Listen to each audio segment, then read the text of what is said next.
Bismillahirrahmanirrahim. Assalamualaikum warahmatullahi wabarakatuh. Alhamdulillahirabbil alamin wa bihi nasta'in umurid dunya waddin wa ala alihi washabihi ajmain amma ba'du. Alhamdulillah, akhirnya saya dapat mempresentasikan hasil tugas dari mata kuliah Inovasi dan Intervensi Promosi Kesehatan untuk menuntaskan semester 7 ini. Sebelumnya, perkenalkan dulu terlebih dahulu, nama saya Elis Widianingsih, saya mahasiswa dari Stikes dan Mausada Bandung, jurusan Sarjana Kesehatan Masyarakat, peminatan dari Promosi Kesehatan. Nah, untuk mempersingkat waktu, langsung saja ke presentasi. Di sini saya mengambil judul Inovasi Pelayanan Kesehatan Digital pada Era Pandemi, ataupun biasa kita sebut dengan telemedicine ini. Nah, yang pertama ada tujuan dari rencana KT. Nah, maksud di sini KT ini adalah knowledge translation. Yang pertama ada untuk meningkatkan kualitas pelayanan terutama untuk daerah terpencil dan penghematan biaya dibandingkan cara konvensional. Nah, maksud cara konvensional di sini ini yaitu cara yang biasa dilakukan seperti kita datang ke pelayanan kesehatan seperti puskesmas ataupun rumah sakit. Nah, yang kedua ada untuk memberikan pelayanan kesehatan mulai dari konsultasi, diagnosa, dan tindakan medis tanpa terbatas ruang dan dilaksanakan dari jarak jauh. Jadi, tidak harus langsung bertatap muka antara pasien dan dokter, jadi kita langsung bisa melalui HP ataupun sosial media.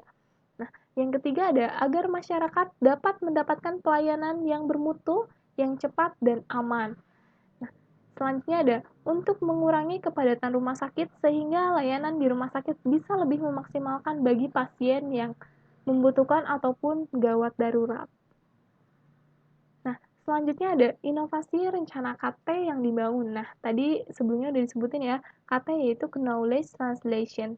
Nah, di sini saya mengambil inovasi rencananya yaitu pragmatis atau biasa kita sebut dengan belajar melalui tindakan. Yang dimana pragmatis sendiri ini memiliki pengertian yaitu penyedia layanan kesehatan mengidentifikasi praktis khusus dari pemecahan masalah klinis sehari-hari. Nah, kenapa sih saya mengambil pragmatis ini? Ya memang karena pengembangan di era teknologi harus berkembang pesat dan kemajuan ini juga masuk ke bidang kesehatan ataupun ke ranah kesehatan. Sebagian masyarakat mulai menikmati gaya hidup yang berbasis teknologi, sehingga aktivitas masyarakat tidak lagi dibatasi oleh jarak ataupun ruang, sehingga bisa dilakukan pelayanan kesehatan dari kejauhan tanpa harus bertatap wajah tadi.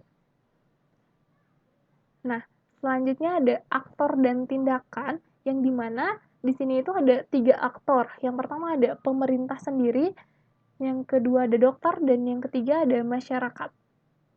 Apa sih tindakan pemerintah ataupun Kementerian Kesehatan? Di sini ada tindakannya yaitu menyiapkan sarana masyarakat untuk pelayanan kesehatan tetapi tidak ada dampak dari penyebaran virus COVID-19. Dan juga menyebarluaskan metode tadi, metode inovasi digital di era pandemi COVID-19 ini ataupun biasa kita sebut dengan telemedicine. Nah, yang kedua dokter, apa sih tindakan dari dokter ini?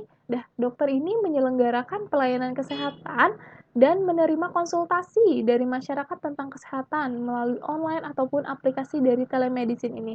Nah, selanjutnya ada masyarakat. Nah, masyarakat ini menerima aplikasi online telemedicine ini dan mau menggunakan aplikasi telemedicine ini agar faktor resiko penyebaran COVID-nya lebih berkurang seperti itu. Selanjutnya ada agen perubahan. Nah, siapa sih agen perubahan ini? Nah, agen perubahannya itu adalah pemerintah Indonesia melalui Kementerian Kesehatan dan dokter sebagai penyelenggara dari pelayanan kesehatan digital ini. Nah, di sini ada desain rencana KT. Di sini saya mengambil 2 desain. Yang pertama ada reminder and outreach, yang kedua ada social marketing ataupun sosial media. Kenapa sih saya mengambil reminder and outreach dan social marketing ataupun sosial media? Ya karena dengan reminder and outreach bisa menyebarluaskan inovasi baru pelayanan kesehatan digital melalui cetak, elektronik, ataupun pesan berbasis web untuk memicu tindakan kampanye ataupun promosi tentang inovasi baru ini, inovasi pelayanan kesehatan digital. Nah, kenapa sosial marketing? Nah, dengan menggunakan sosial marketing ataupun sosial media ini, menggunakan teknik pemasaran untuk menciptakan perubahan perilaku dari masyarakatnya sendiri. Selanjutnya ada melaksanakan rencana KT, ada 4. Yang pertama ada /KT method, yang kedua ada test through consultation, yang ketiga ada refine method, dan yang keempat ada retest. Apa sih /KT method ini? Dan /KT method ini adalah pilih metode KT. Nah, tadi sudah ada 2 desainnya. Yang pertama ada reminder and outreach dan social marketing atau social media.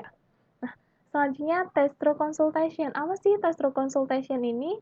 Maksud dari test through consultation ini adalah tes melalui konsultasi. Jadi, kan tadi sudah ada dari 2 metode tadi yang reminder and outreach dan social marketing ataupun social media. Nah, dari kedua metode ini dikonsultasikan kepada aktor terkait. Selanjutnya ada refine method. Nah, refine method ini memperbaiki metode. Nah, berdasarkan hasil konsultasi kepada aktor terkait, memilih 2 metode. Kan tadi 2 metode, yang pertama ada reminder and outreach dan social marketing ataupun social media. Nah, untuk perkembangan inovasi baru tentang inovasi pelayanan kesehatan digital di era pandemi COVID-19 ini. Nah, yang keempat ada retest atau biasa kita sebut dengan tes ulang. Nah, berdasarkan hasil konsultasi tadi, yang 2 metode ini, nah, ditetapkanlah baru ini, ditetapkan keduanya tadi yang juga sudah ditetapkan reminder and outreach, dan baru dilakukan tes ulang agar memastikan metode apa sih yang akan digunakan dalam inovasi pelayanan kesehatan digital di era pandemi COVID-19 ini. Nah, selanjutnya ada evaluasi. Yang pertama masih ada beberapa masyarakat yang belum bisa mengakses telemedicine dikarenakan oleh sinyal di tempat mereka tinggal. Karena mungkin mereka tinggal di yang kurang sinyal, sehingga mereka belum bisa mengakses telemedicine ini ataupun aplikasi pelayanan kesehatan digital ini. Nah, selanjutnya ada telemedicine belum ada kerjasama dengan BPJS.